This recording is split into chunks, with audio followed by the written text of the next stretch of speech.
lupang tinatapakan, kailangan ng malaman ng lahat sa ating bawat syudad. Tungkol sa ating kalikasan, ang tirahan ng tahanan kahit sino, kahit anong edad, upang maipagpatuloy ang kabuhayan ng mundo. Alay ko ang katotohanan ng hubad.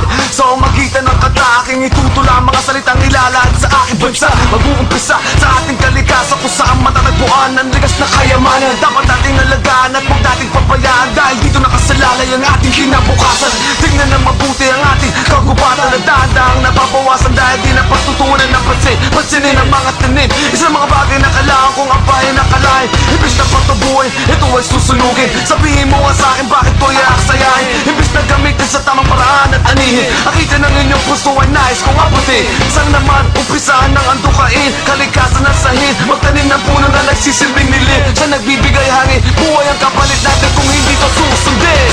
Ikaw ng lupang huminga, di mo ba ito nadarama?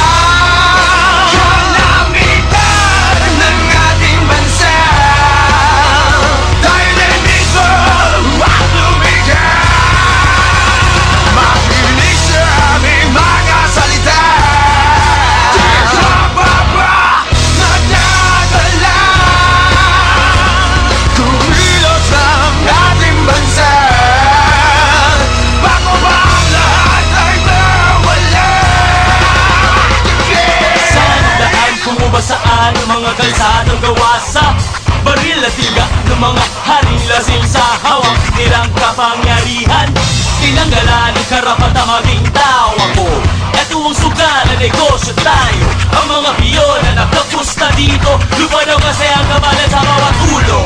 Bumagsak, mas mahalaga ang palasyo mo kesa sa bigas at mga wala naman edukasyon at gamot para sa duta. Next time na lang, mga sa kiminangking, mga yamang hindi na ang pasaangas sa lahat. Bawal maglaro ang mga bata sa labas, nasusunog ang syudad.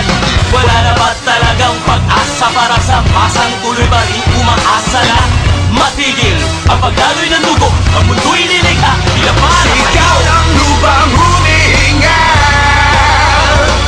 tibok ng puso nadadala.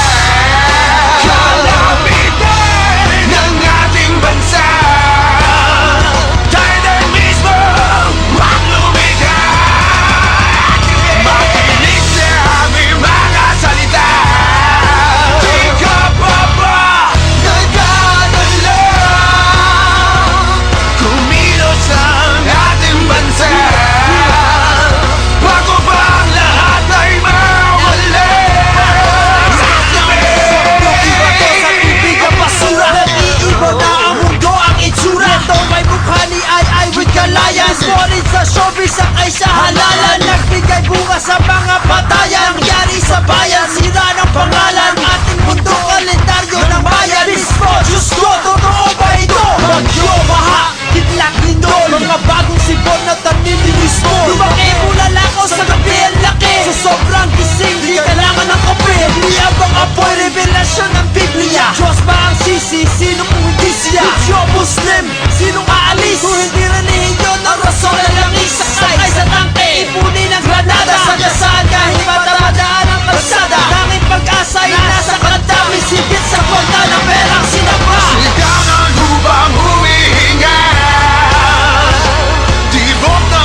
usapang tinatapakan, kailangan ng malaman ng lahat sa ating bawat syudad tungkol sa ating kalikasan ng tirahan.